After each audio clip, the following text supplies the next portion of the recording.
happens if one day you wake up and see a girl sleeping beside you, but she's no ordinary girl. She's a demi-human baddie. And she's so hot, she'll be making your everyday life really hard. But here's the problem. You can't do what Hulk's really good at. Smashing! Yep, the law says humans aren't allowed to bang this shawty. Or should I say, these shawties? Because you'll be living with a lot of them, making your life even harder. That's the problem this guy is dealing with. Kimihito Kurusu, aka... Darling! So, bro is currently living with this girl, Miia. Yeah, I know who you're thinking of when you hear that name. Yeah, nasty. These two started living together. Now bro's daily routine starts with a morning full of bone fractures and suffocation. Because look at that thing!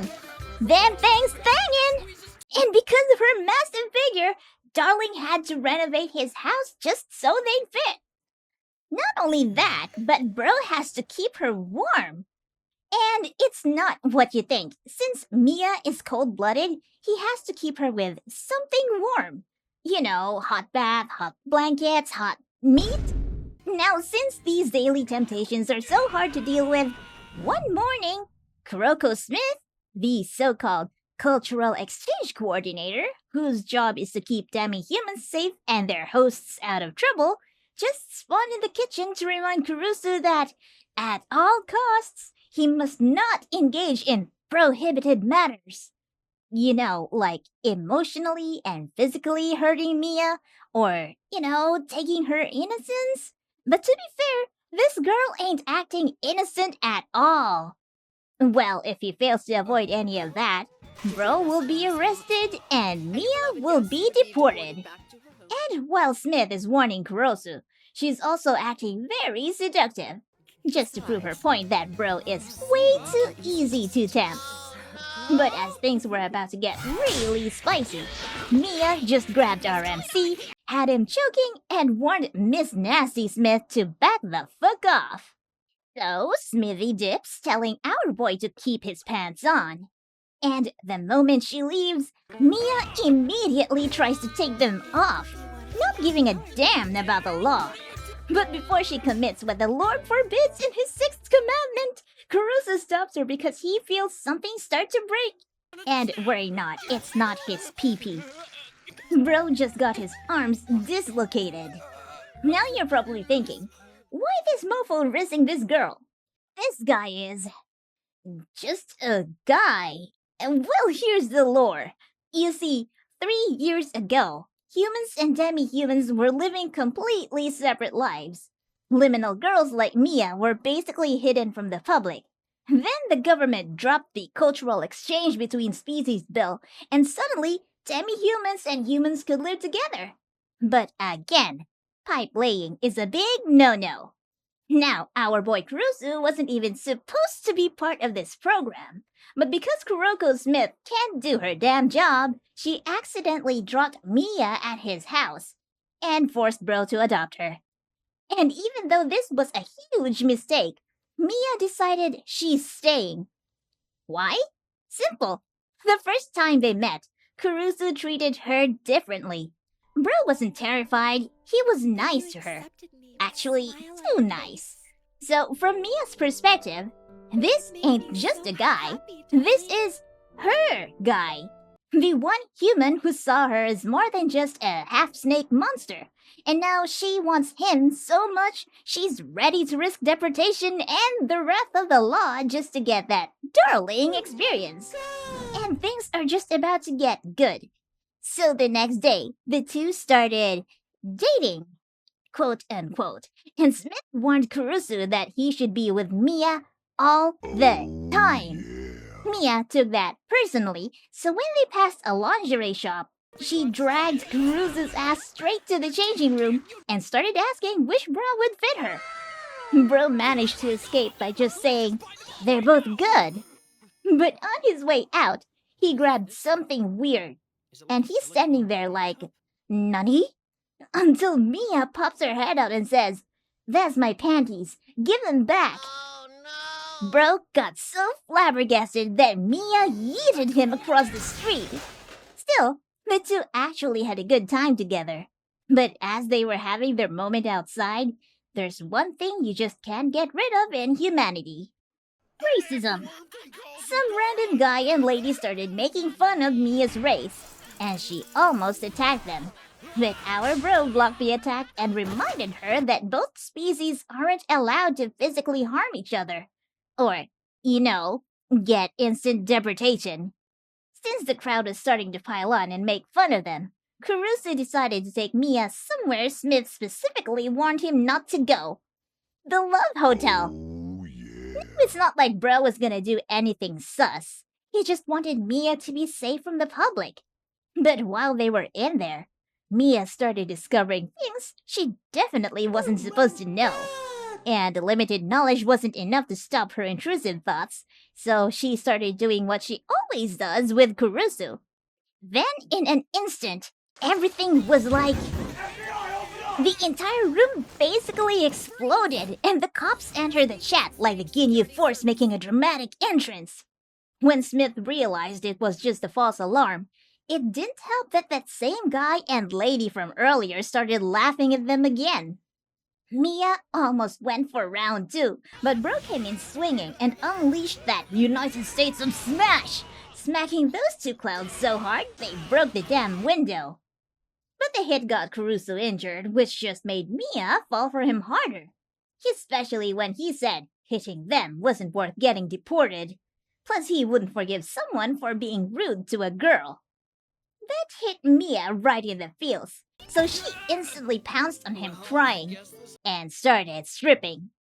But then Smith entered the chat again and ruined the moment because she was hungry.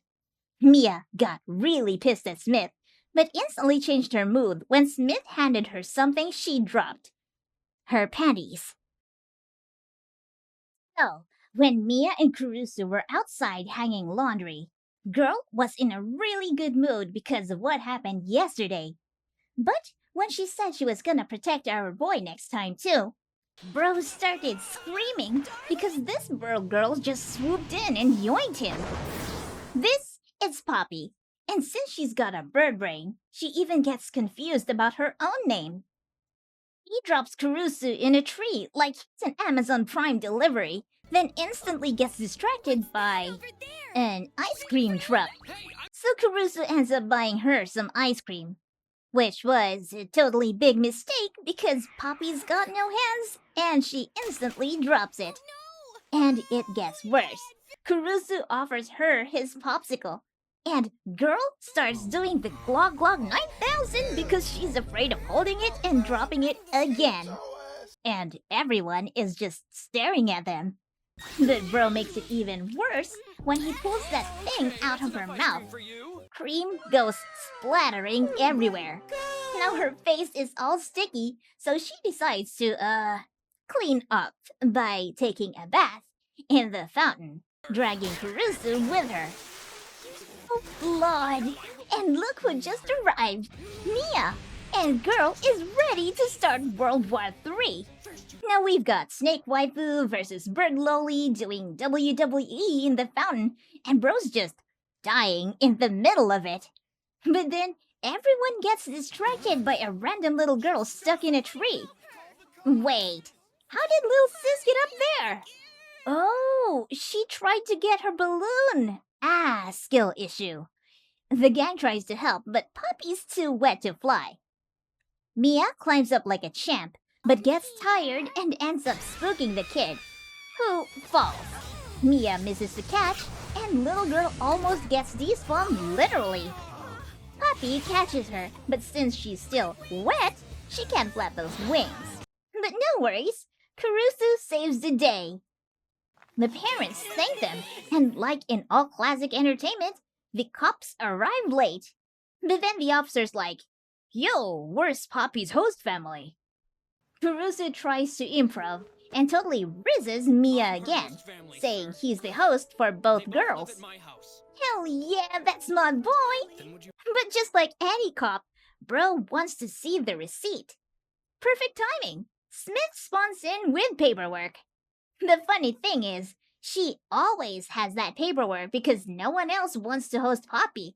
And so, Smith forces Kurusu to take her in.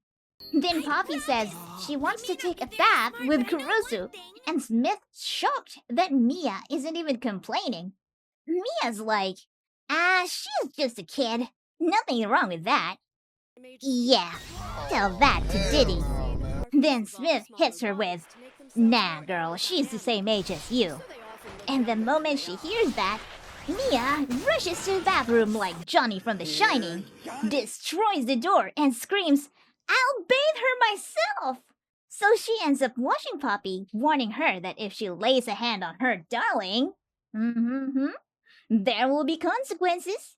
But Papi's just like, joke's on you, I don't even have hands. Meanwhile, Kurusu is still under the door, dying. Oh, please, someone help this guy. And just like that, our prayers have been answered. When Bro was about to go home after doing some groceries, out of nowhere, bam! He gets run over by an Musume. This is Centorea Shianus, and she starts yapping that Bro is supposed to be her master. Master? But ain't no way Bro can answer that because his soul almost left his body. So Bro calls up Smithy. And damn, what in the actual goon is she wearing? Now Kurusu tries to talk to Smith, but she's too tired to say the full details. Plus, it's her day off, so she just says Bro's gotta look after Syria for now, then hangs up on him. Then a thief zooms by, nearly sending our boy to Jesus, but Bro was already in a different version of heaven. Now Shianus instantly decides they're going to chase him down, because her centaur pride won't let him get away. But since, the law says she can't attack humans, that's why she needs a master. Someone who can fight alongside her. So, to catch up with a thief, Bro ends up riding her. And it's not what you think, you sick, twisted freaks, you. But it's still not appropriate for him to do, which I'll explain later. And for now, let's just say centaur traditions. If Bro can't ride her, what the heck is he supposed to do? Well, he can't ride her, but he can grab her. Ooh, big brain, big brain. Though she warns him that if his hand starts moving in the wrong direction, she'll throw him off. Foreshadowing. Because after they chase the thief and do some street parkour, Shianus almost catches a guy, but gets shocked because our Bro accidentally grabs her massive plot device and rips her shirt clean off. Thief gets so distracted, he ends up with a nosebleed and crashes into paint cans. And since Shianus can't process what just happened, they crash too. And, uh-oh, that guy's got her sword, and he's about to swing. And since Kurusu was the chosen one, Bro jumps in and blocks the attack. Well, did he die? Nope, Bro's alive. The sword's fake. But now he's got a bigger problem, cause Smith explains that centaurs have a really, really strict rule. Only their master can ride their back. For them, it's basically marriage. So if Shianus was against it, that would basically be, grape. So the moment he sees Shianus in the corner, Bro jumps so high and comes down sliding into a full-on Dogeza. But a girl just says he can call her Syria instead, and she's the one apologizing for getting him hurt. And before he can even process that, she grabs his hand, puts it on her chest, and goes, "Feel that in my heart? I know this shit is destiny." Then she starts referencing Greek mythology and declares Kurusu her master. And here comes Miia and Papi. Mia's like, "Who is this horse chick?" Papi's just like, "I'm hungry." And of course, the situation in the house just got even harder. But the thing is, we're just starting. Because sometime later, in the middle of the night, something serious is happening. And if Bro doesn't do something about it, he might lose his life. So here's what happened. Miia started yapping about rules, reading them like the Bible because she still can't get over the fact that Syria kicked Kurusu in the face, which was an accident since Bro walked into the bathroom without knowing she was in there. While the two ladies were fighting, Papi is in the corner struggling to understand the law, but gives up because her brain only has 3 gigs of memory. She's so tired, she just wants to take a bath with our boy. Bro tries to say no, because he knows weird things happen in the bathroom with these girls, but he's got no choice since no one else can go with Papi while those two are still arguing. Inside the bathroom, everything gets weird. Kurusu tries to help Papi into this high school swimsuit Smith gave her, and when that's done, they get in the bath. Papi's on top of him, and she starts talking about how she sees him like a brother. Aw, sweet. Yeah, until she immediately takes his hand and puts it on her chest, if she had any. Which is not something siblings do unless it's Sweet Home Alabama. And when things are about to get really aggressive, Syria bursts in like a knight in shining armor and takes him to the park to escape. On the way, she starts talking about centaur culture. Kurusu tells her to chill and try other things since she's part of a cultural exchange. And then he notices she's looking at a couple holding hands. She decides she wants to try it too. At first, she tries to play it off, but when Kurusu actually holds her hand, she gets so rizzed up she turns red and hides her face in embarrassment. But that sweet moment ends fast when Miia falls from the sky. Because Papi dropped her. And then, things started to get out of hand. Smith arrives and tries to tranquilize them, but Kurusu accidentally blocks the shots and passes out instead. When he wakes up, the girls are apologizing and promise to hold back, but he tells them they should treat each other like family and not hold back just for him. The moment he says, family, Smith gives off an aura that Bro does not like. And it's bad, because she reveals that this whole time, she's been running an experiment so the law would allow humans and demi-humans to get married. And Kurusu is the test case. And in the end, Bro will have to choose which one of the girls he's going to marry. Oh boy, and since marriage is on the table, things are about to get really terrifying. That night, Bro can't sleep. Miia knocks on his door, worried about him. But when she comes in, she's acting weird. Yeah, she's always flirty, but this time, it's like she's bewitching him. Then Papi crashes through the window, not even wearing underwear. But before things escalate, Syria crashes through the door and explains that the girls are acting like this because it's a full moon, which means their instincts are off the charts. Hold up, is Syria good? She ain't crazy tonight? Well, that's what she says, but clearly she's not, because she starts flashing Kurusu too. Now Bro realizes these girls can't control themselves, so he's gonna save his own ass. He hides in the kitchen and tries to call for backup, but Smith isn't helping. She even drops her phone in the bath. The only useful thing she tells him is to use ice to cool the girls down. But it's too late. The crazy ladies are already there, and they find him lying on the floor, surrounded by blood. They calm down for a moment, until they realize it's just ketchup. The next morning, they all wake up to see Bro beat up, and none of them remember what happened. Kurusu plays it off, saying it's his fault for being so indecisive. This time, he's decided he'll start dating all of them as potential marriage candidates.